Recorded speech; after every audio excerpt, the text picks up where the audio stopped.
Welcome, welcome, welcome, ladies and gents. I am so glad to have you all here. And I'd just like to say before we kick off this session, a very huge thank you for sharing your evening with me. And I do hope that you find the session informative. And I do, of course, welcome you to participate in the discussion. We have quite a bit of interesting content that we will be looking at. And yes, it's quite relevant, it's quite very current and new age stuff that we're looking at. And basically, we're looking at AI and the legal world, right? So, AI is the buzzword right now, and we're all becoming more and more familiar with it every day. And in this session specifically, we are looking at how exactly does AI, that is artificial intelligence, influence and impact upon the legal world, right? The legal field. What is it that we are looking at when we see a vision of a future vision, right? A futuristic law. What is it that we're seeing, right? We're looking at AI and its influence, its impact upon the legal work, right? So without further ado, let us delve into some content, right? So for this specific conversation, I have of course, put together as you'll see our discussion here, which firstly we'll be starting off with a bit of the basics, right? Looking at the concept of AI in itself, right? So looking at the meaning and just solidifying that understanding of AI within us. And then we will look at AI and legal responsibility, right? So now we're coming into AI and its direct influence within the legal field, right? So we're looking at AI and legal responsibility. We'll then move on to look at some quite amazing content in terms of blockchain and smart contracts, right? So blockchain and smart contracts, and we will then have our last topic be on data privacy and cybersecurity, right? Last but most definitely not least.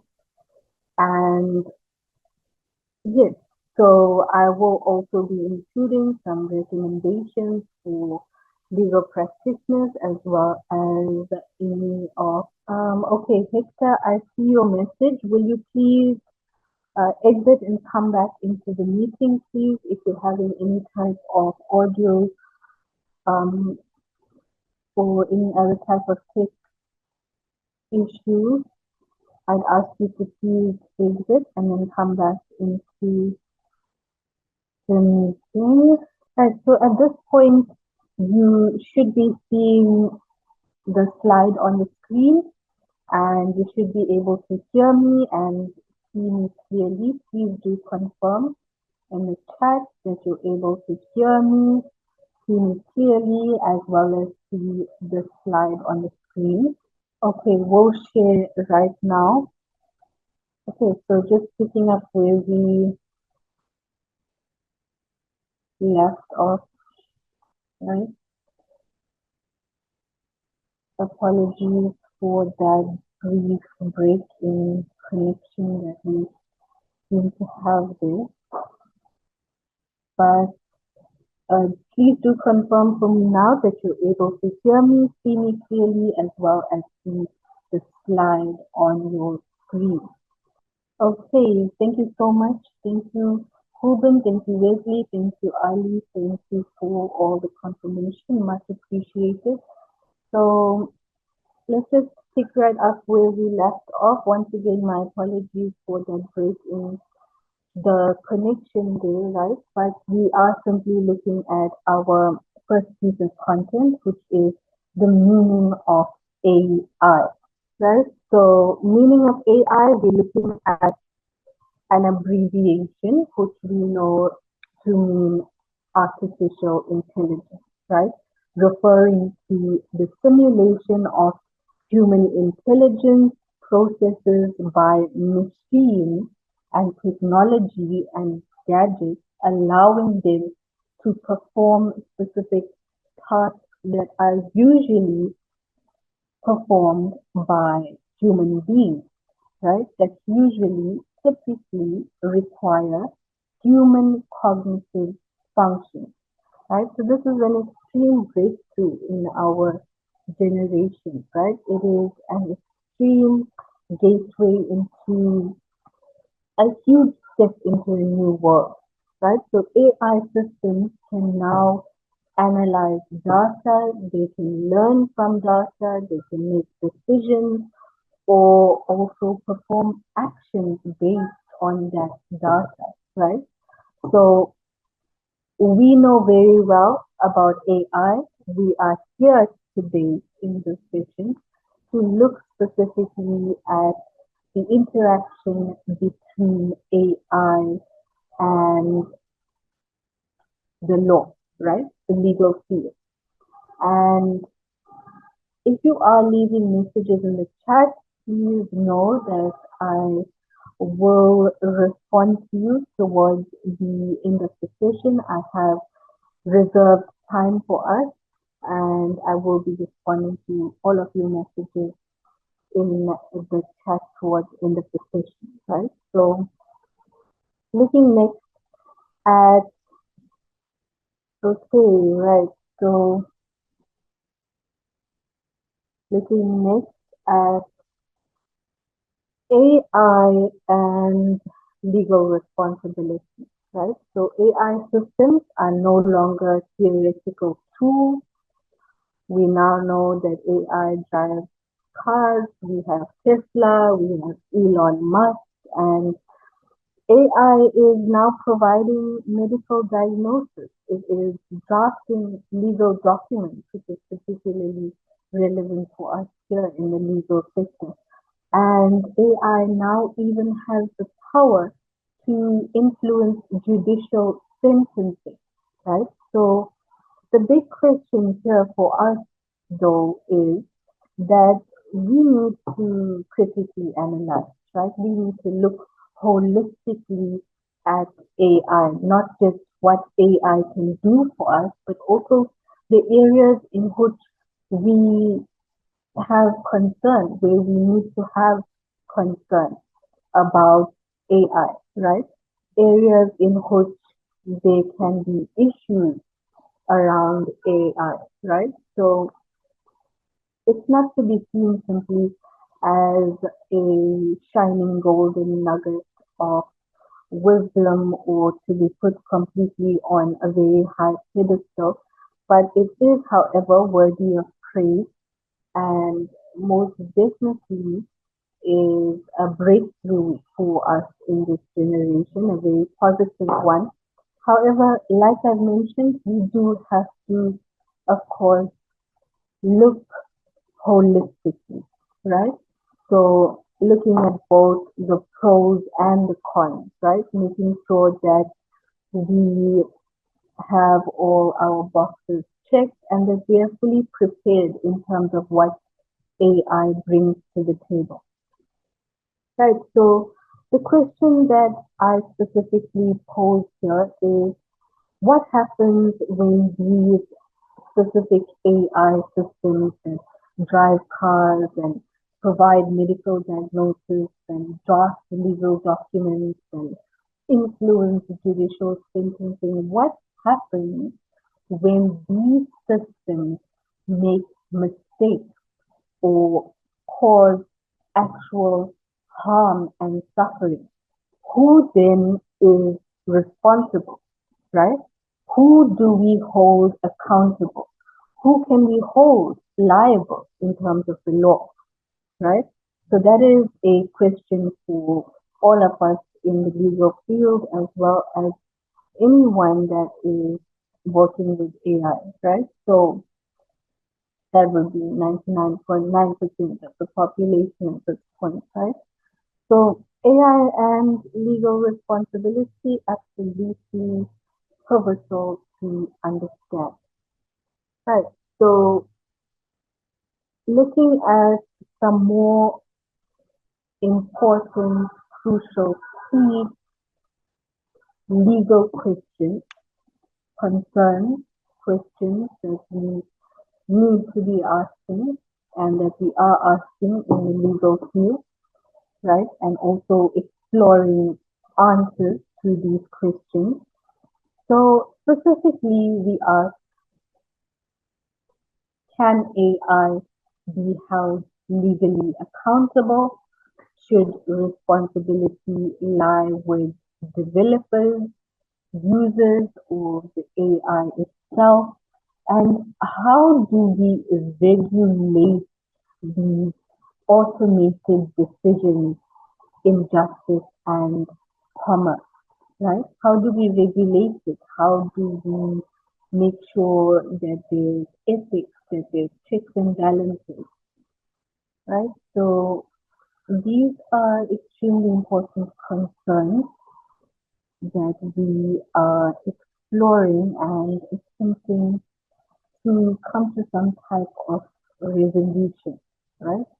So looking at a few pieces of relevant legislation that can assist us with our discussion here, we have a most recent piece of legislation that is the EU, the European Union AI Artificial Intelligence Act, passed in 2024, and it is being called the first comprehensive regulation on AI, right? So it classifies AI systems by risk level and it places strict requirements on high risk AI systems, for example, those used in hiring or credit scoring.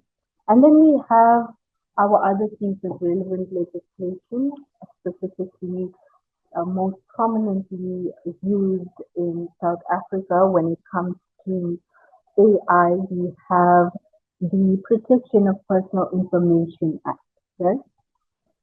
So in terms of this act, it provides for accountability, right? For data controllers to be held accountable for automated decision making which affects individuals, right? So here we do have some of our ducks in a row, so to say, right? And we do have fragments of legislation. However, there is, as you may notice, a lot more room for improvement, right? This is very much an area where law needs to step in immediately as soon as possible and get to regulation, right? Because if AI goes on and goes about unregulated, it can, of course, lead to disastrous consequences, right? So this is the time we are in the here and now when law is stepping in and basically stepping in and being up to speed with AI, right? Being in the loop. So basically, we are saying in essence that AI should complement our work and our personal life, right? It should complement, it should improve, it does improve our work and personal lives. However, it should not replace our work and personal lives entirely, right?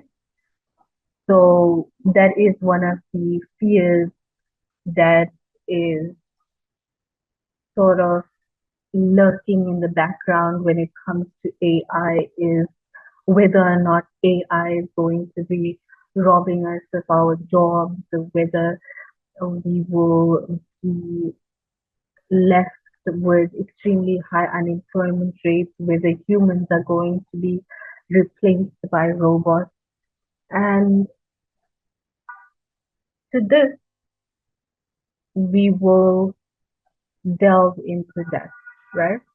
So we will look more deeply into that issue as well. But right, apologies might have cut off this, but here we are. That's at the point where I am mentioning that AI should complement our work and personal life, right? And not be replacing it entirely. Moving forward, let's have a look at some case law, right? Some relevant case law, because of course we are here discussing futuristic law, so it is only proper to look at our relevant case law. And we're looking at a US case, right? A 2016 US case, State v. Loomis, where an AI risk assessment tool was used in sentencing. So Loomis, that being the defendant, then challenged the use of this AI risk assessment tool and argued that the system's logic was proprietary and lacked transparency, thus violating his due process rights.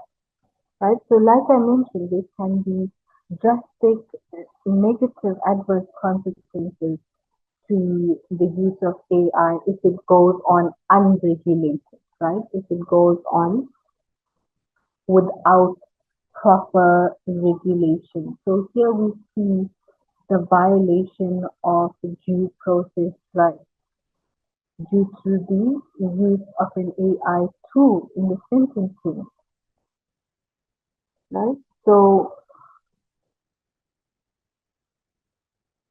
that is one actual case proving the, or rather substantiating, supporting the point that we really do need to have caution here, right? Because the risks are real, the risk of AI is real, and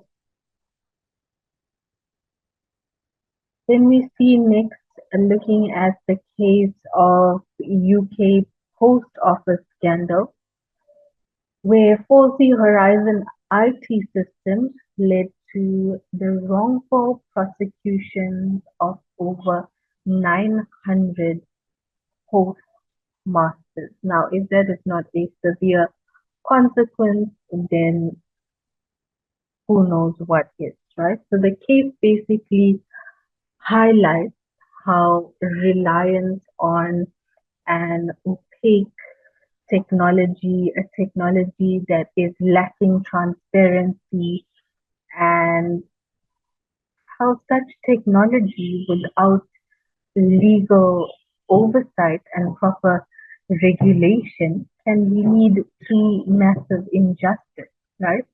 So that is our primary concern here in the legal field when it comes to AI and the law and the futuristic vision of law, right? So these are the concerns that we're dealing with, very real, very here and happening. So we essentially need to be absolutely equipped and prepared, right, in the legal field when it comes to AI. So we'll go about looking at how we can do such preparation and be hooked in that sense as well. Right, so let's have a look at a bit of a scenario here, right? So still on the topic of AI and legal responsibility, we're looking at a situation where a self-driving car, for example, like a Tesla, a self-driving car operated by Auto Drive Inc., for example, right? So this self-driving car hits a pedestrian due to a software glitch in its object recognition. The big question here for us, whether it be attorney, paralegal, advocate, adjudicator, law students, the question that lies with us is who is liable, right? Who is responsible and who has to take blame, right? So is it the manufacturer? Is it the software developer? Is it the car owner? Or is it the AI itself? So who is liable? The question leads to a possible need for AI legal personality, right? Or at the very least, strict liability for AI owners, right? So when I refer to AI legal personality, I am referring to the type of personality that is similar to what companies have, right? What companies as juristic persons have.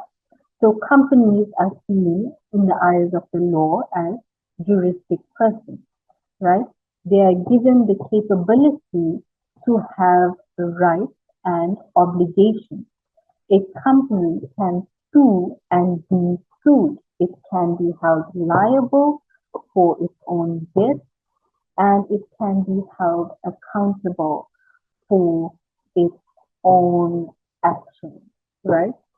So we are saying here that there is a need for AI to have some kind of similar legal personality because that would form some type of a solution for us when we are dealing with the question of who is liable. So if AI is given a legal personality, then that means that we will be able to AI directly accountable, right? As it would then be seen as a juristic person and it would be capable of suing and being sued, right? So problem or an issue, let us rather see it as an opportunity, right? So if AI presents a problem, then we in the legal field go on to view this as an opportunity for us, right? An opportunity to learn, to grow, to progress, to adapt, to problem solve. So in that way, we are working with AI, right? Not against it, with it, and it's working in our favor, essentially. Right. So I've mentioned that there is a dire need for AI to have some type of legal personality attached to it and more of a comprehensive fixed body of legislation, regulation that governs over this area of AI. But specifically, expanding on the point of AI being held liable, we have the possibility of strict liability, right? So to, for example, to hold deployers responsible regardless of fault, right? Regardless of whether or not the machine is at fault, we are able to hold these deployers responsible. Right, and then looking at vicarious liability, treating AI as a tool, right? Assigning fault to users or developers. So in these situations, essentially, in these proposed,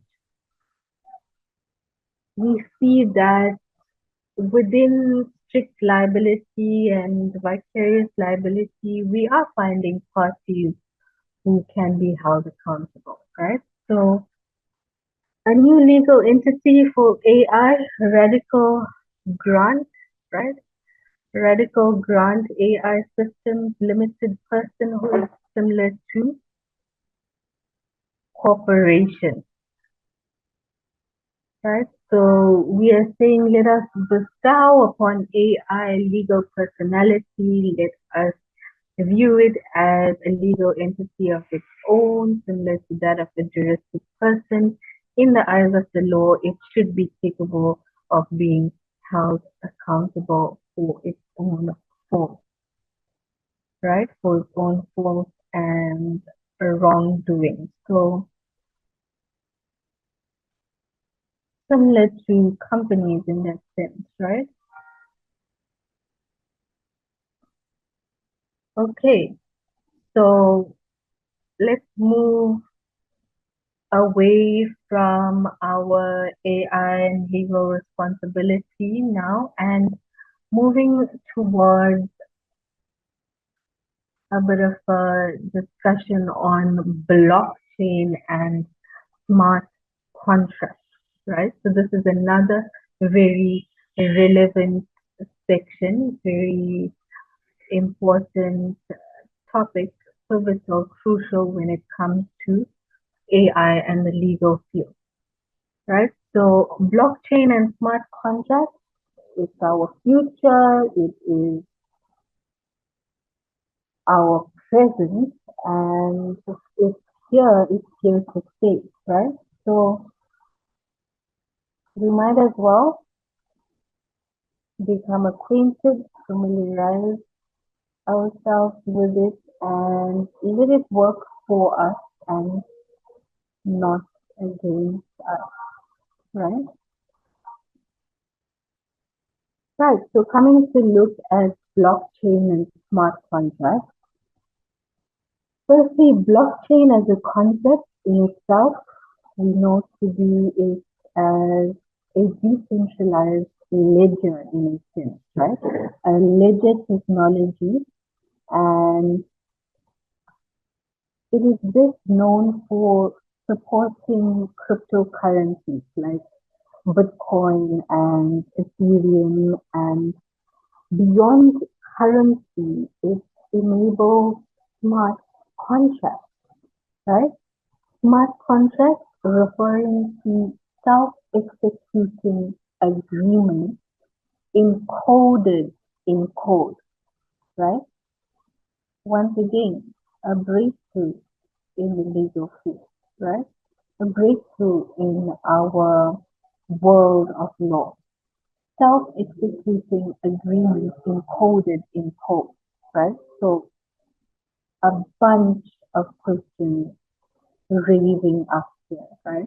A whole bunch of questions just just going from liability to ethics to consensus to just a whole bunch of questions, right? Because what happens when we have a self-executing agreement?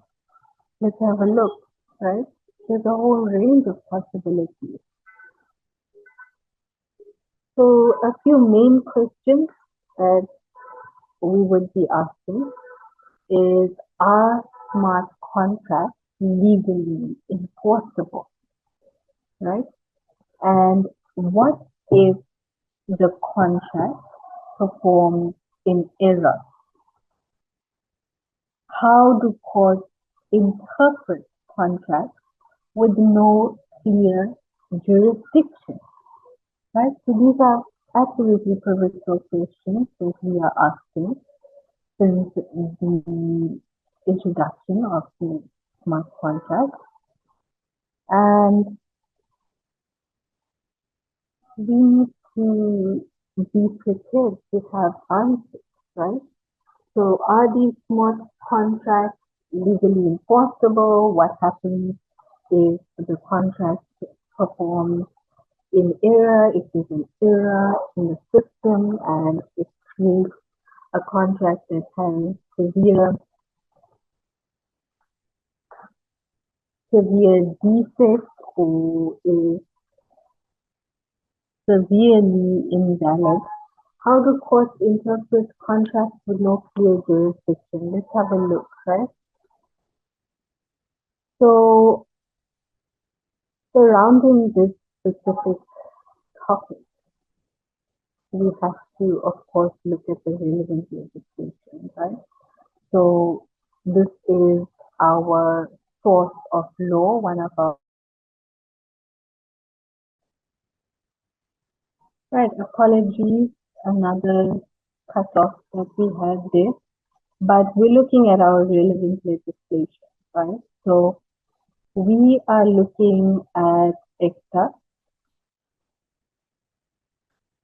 right? So we would go about looking at ECTA, and that is our Electronic Communications and Transactions Act.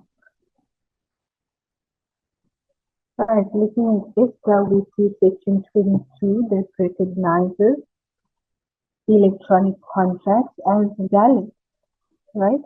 And thereby paving the way for smart contracts to come into existence and be regarded as valid as well, valid and enforceable. Of course, given that all the other elements required for a contract to be valid are present as well, right? Such as consensus, lawfulness, possibility.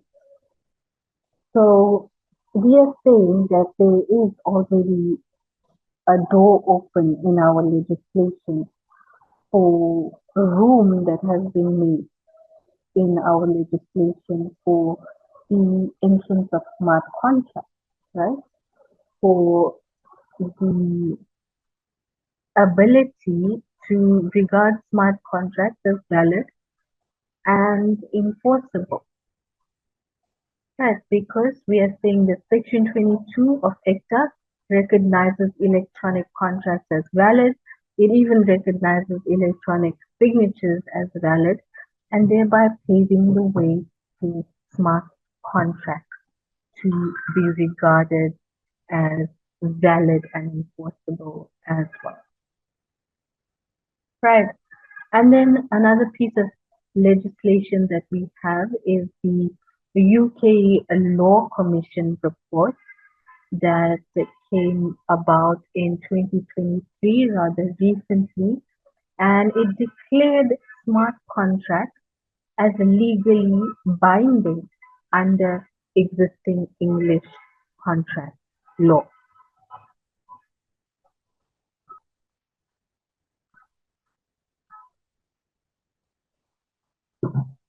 Right? So in terms of that, we have international regulation coming about that is already declaring smart contracts as legally binding, right? Recognized, legally binding, enforceable in a court of law. Then also we see the Dubai blockchain strategy and EU markets in crypto assets regulations, right? So that is a piece of regulation in itself, which is abbreviated as MiCA, that's standing for Markets in Crypto Assets. right? So this regulation lays framework for blockchain integration, right? Integration in terms of smart contracts. Right, so we've looked at relevant legislation. Let's look at a bit of relevant case law. So here we have a case that occurred in Singapore that was adjudicated and heard in Singapore, where a smart contract also executed trades at a major price disparity, and the court ruled that the parties' intentions so massive, right? The parties' intentions so massive, and contracts were not exempt.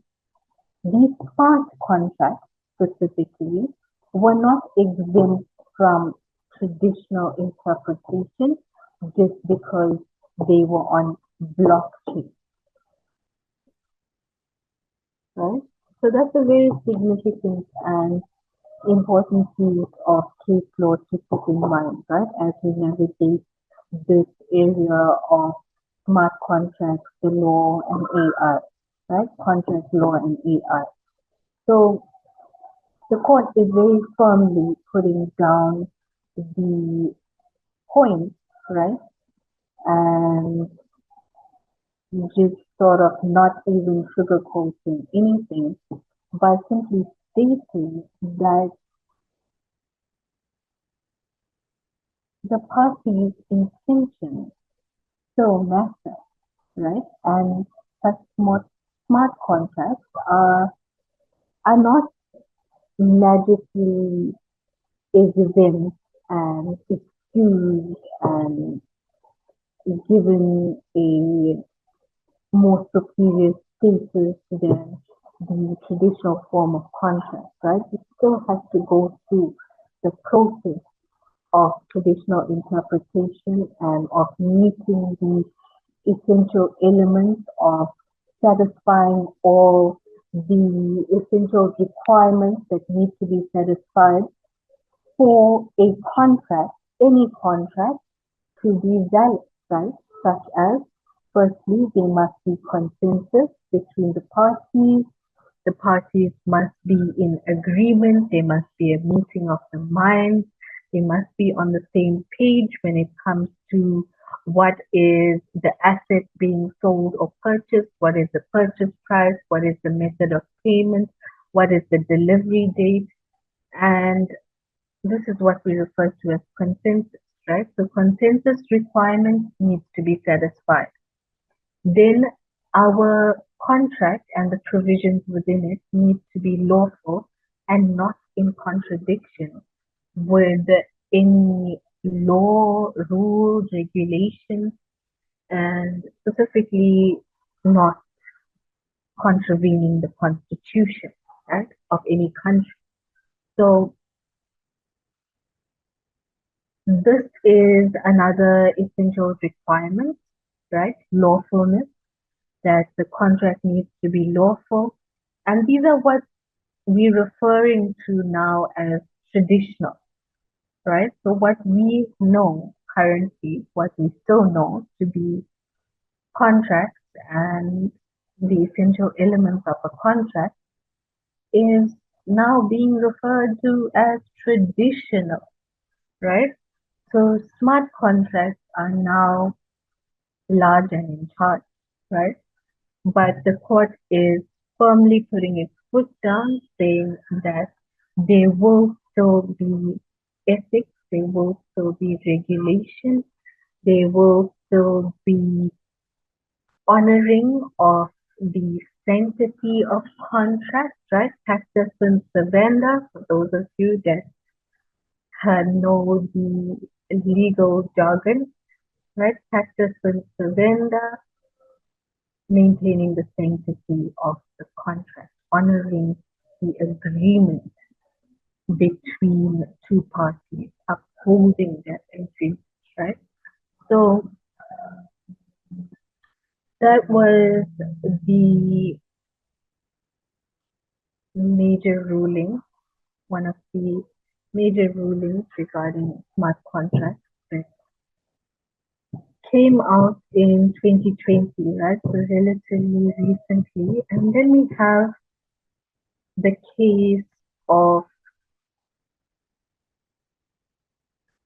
Crypto Asset Recovery Corporation, the UK case, right? So it's a 2022 case, and that's even more recent. Basically, the case went about setting a precedent for using blockchain analytics in legal enforcement. Right, once again, another glitch is the perks of technology, right? So apologies for that break in the connection. I'm not sure what seems to be happening, but let's continue. We're looking at a bit of a real life situation here where we are saying that there's a farmer that enters into a smart contract with a supermarket, right?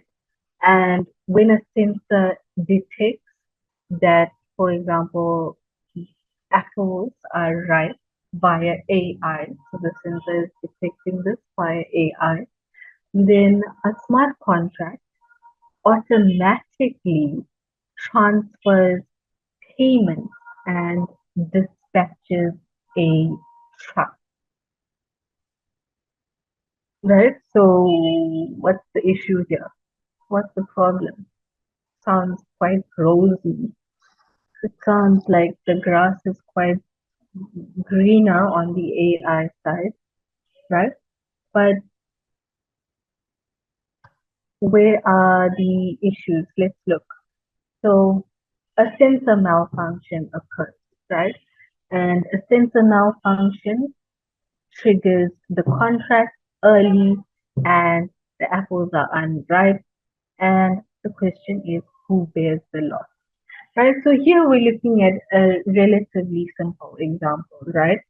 Here we're simply looking at apples, right? But it could be anything from vehicles to really, it could be property, it could be vehicles, it could be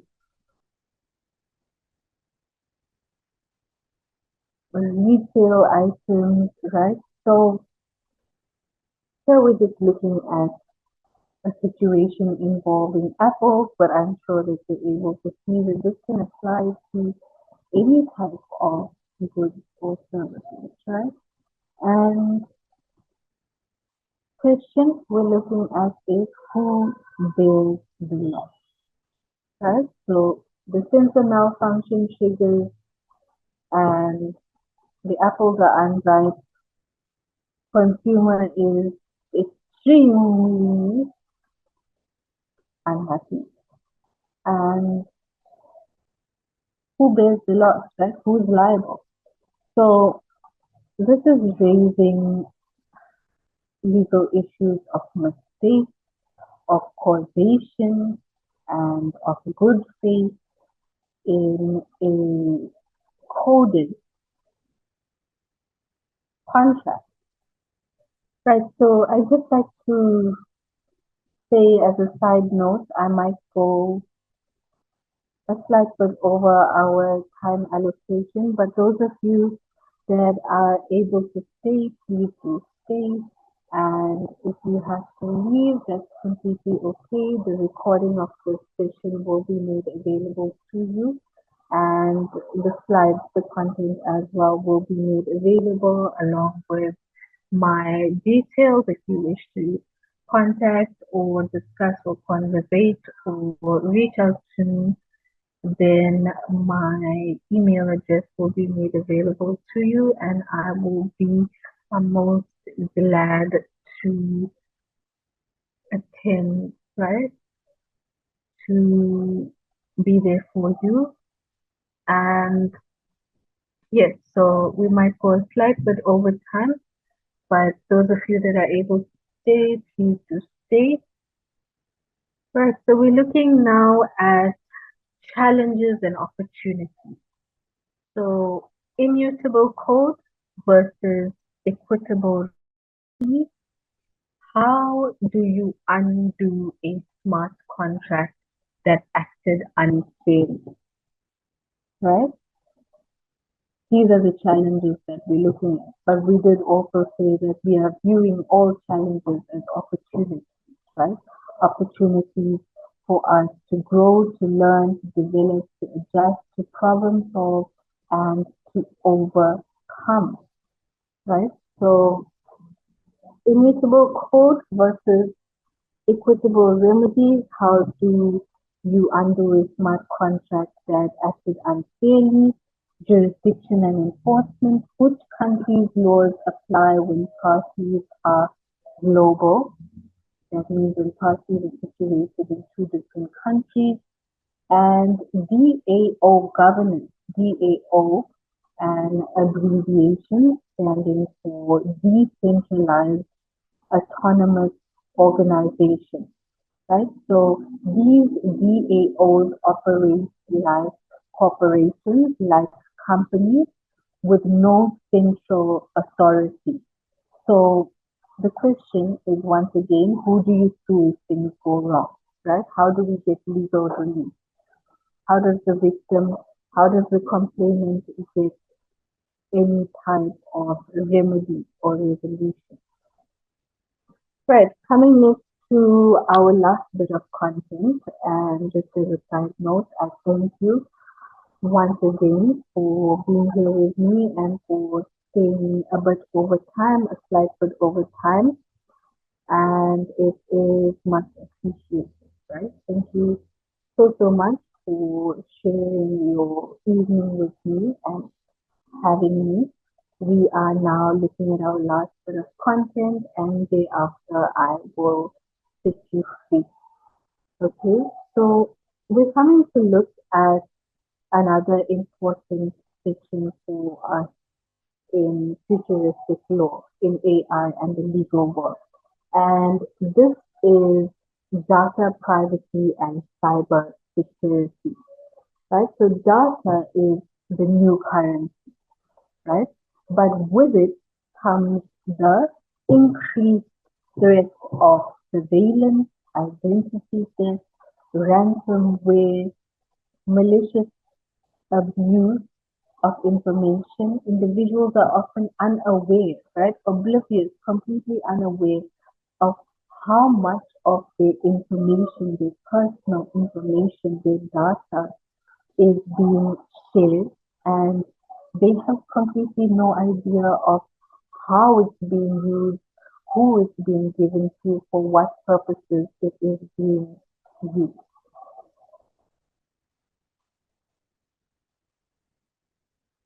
Right, so we need to, of course, understand what are the rights that individuals have over their data, and how can organizations be held accountable for data breaches, right? For when there are situations where data has been given to an unauthorized person, right? So how can organizations be held accountable when there are data breaches, and how do we balance innovation with privacy?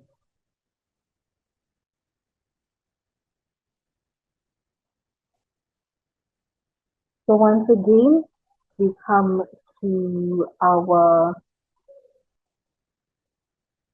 one and only, our eternal savior in a sense in the legal world, which is our legislation, right? Our body of legislation, our case law. Let's see how we can go about understanding these issues and coming to solutions here, right? So looking at the relevant legislation, we would naturally be inclined to look at Protection of Personal Information Act, right? So a strong data privacy law which grants rights such as access to data, correction of data, and consent, right?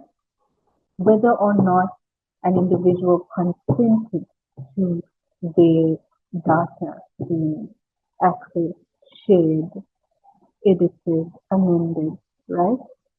So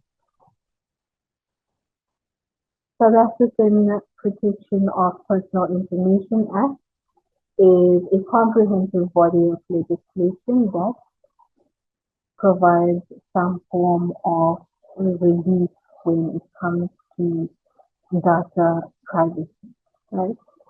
And then we have looking more from the international sector, we have the EU GDPR, the European Union, the global gold standard in data privacy, right?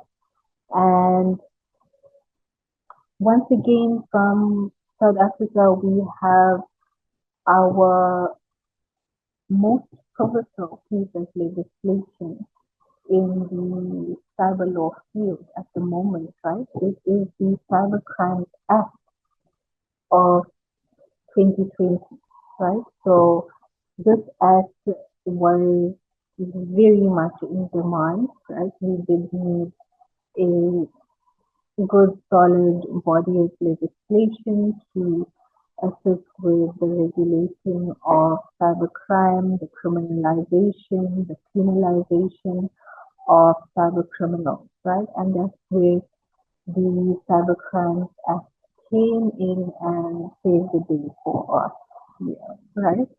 So our act criminalizes cyber crimes like hacking, phishing, and ransomware. And another piece of the relevant legislation would be the Children's Code, right?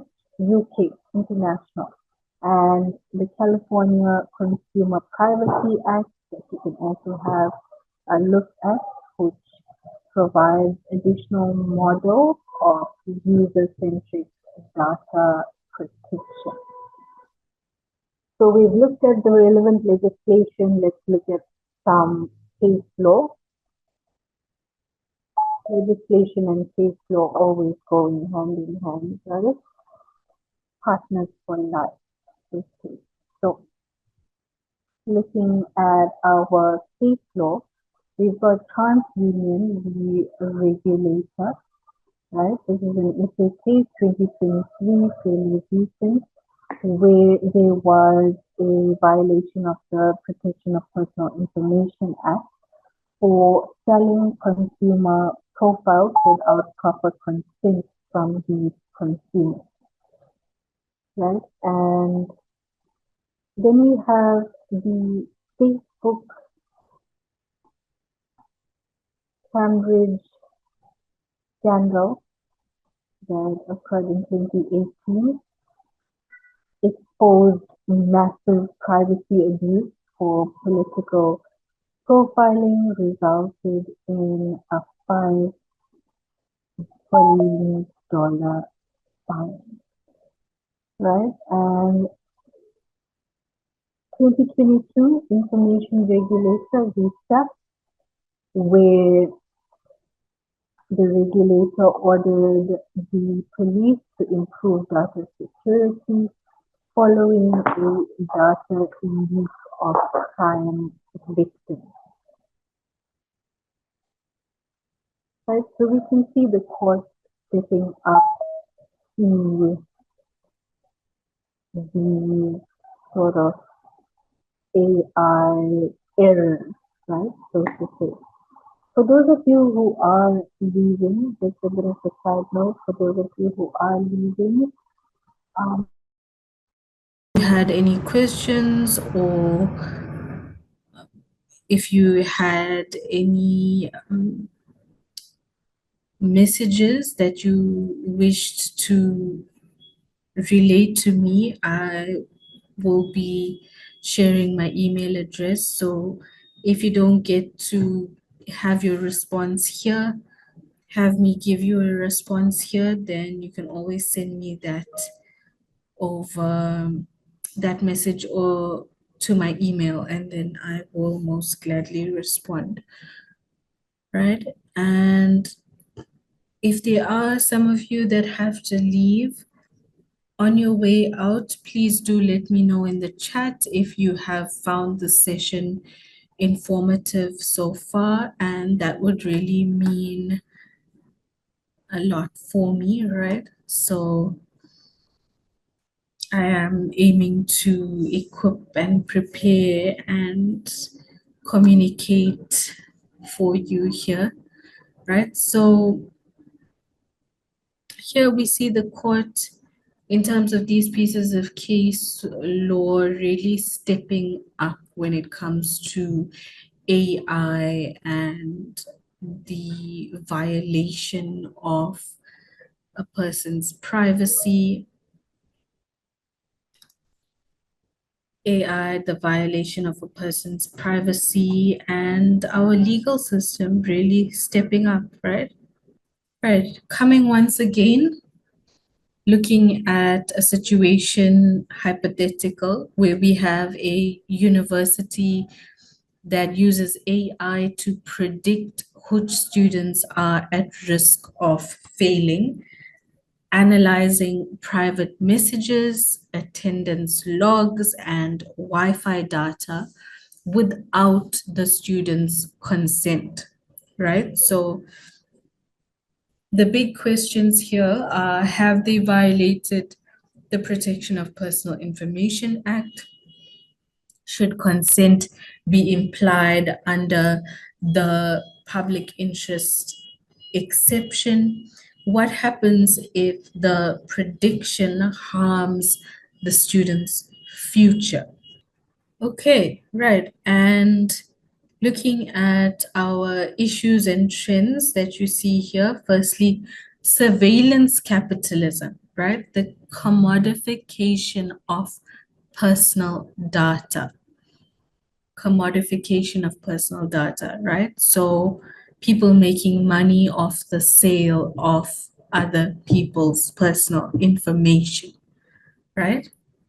And such acts are committed via, think Google, think Facebook, right? Right in front of our faces, literally. So there's also cyber warfare and national security, cyber attacks on hospitals, courts, and government databases are becoming an everyday thing, a regular thing, a well known thing, right? For example, ransomware attacks on the Department of Justice that occurred in 2021 in South Africa. So, the right to be forgotten, another issue. What about the right to be forgotten? Asking the question, can people delete their digital past? Right? GDPR says yes, but tech says no, right? Meaning that our digital footprint is forever, right? Once a piece of information, once a video, once a picture, once anything is out there, it's out there for as long as life, possibly as long as technology exists, right?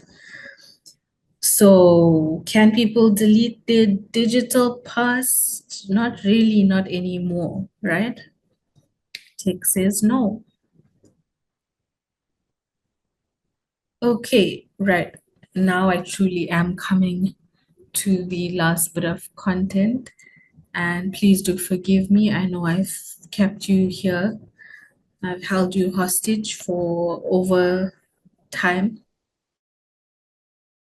Also unmute and speak to me if you wish to as well, right? So coming back to our screen, we're looking at some recommendations for legal practitioners and students and anyone in the legal field, including judges, including clerks, including registrars, including prosecutors, including anyone in the legal field, as well as our law students or anyone with even an interest in the law, right? So this is beneficial in terms of what should happen, right? What should happen when dealing with AI in the world of law. So, in order for us to be equipped, to be prepared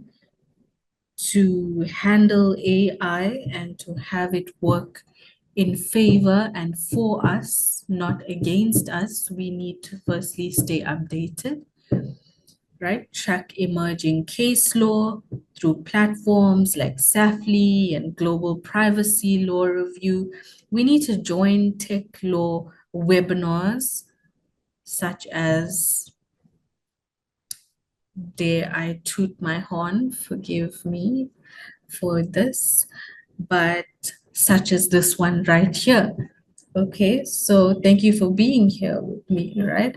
You are currently in a tech law webinar, right?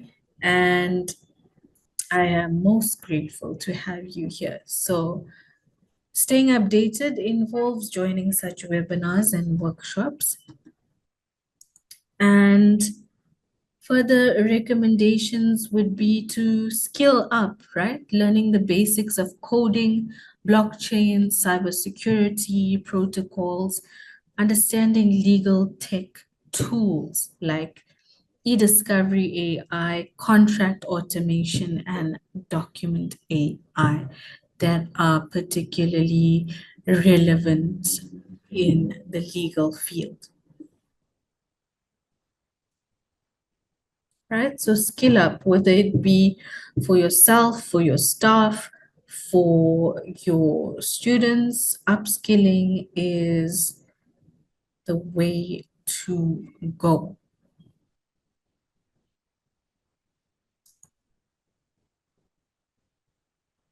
Right. And a last bit of recommendation would be innovation in legal practice, right? So offer legal audits for AI systems, build smart legal templates for startups using blockchain, and become, for example, a person not worried about whether AI is taking the place of human beings, but rather seeing this new development as an excellent opportunity, right? Not closing doors of employment for human beings, but rather opening new doors and new parameters and new, completely new, elevated ways of existing, right? So let us view AI in the legal sector as not closing the door for us legal practitioners, law students, judges, whatever it may be. Let us not see AI as closing the door on us and shutting out, closing down our careers and rendering us obsolete, but rather let us see AI in the legal field as opening the door for new new levels of employment, new types of employment, right? And for example, as you see here, a data protection officer, which is a completely new title, a new form of employment, right? That has become possible only because of AI, right? So, a data protection officer or a legal AI consultant, right? So,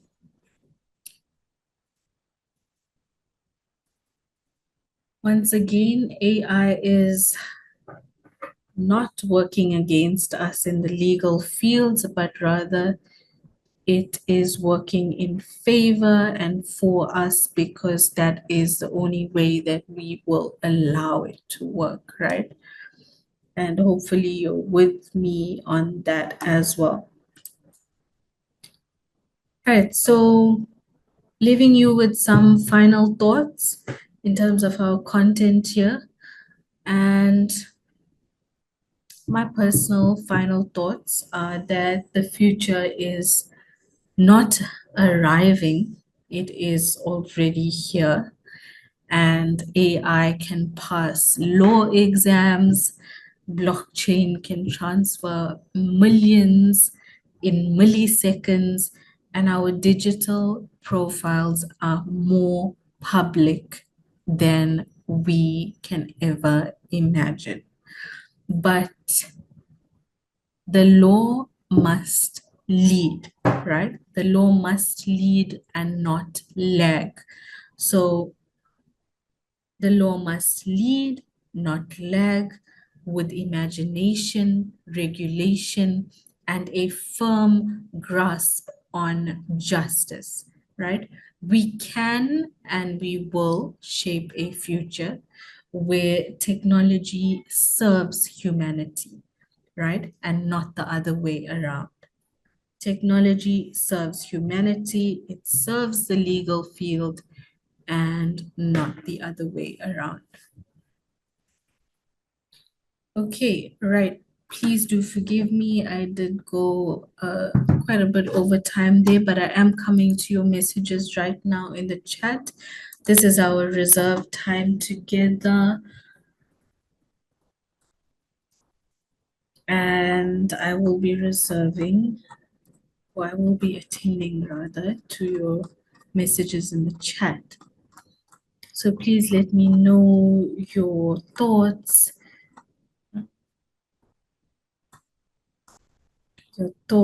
your concerns, your ideas. Do you agree with the views brought up?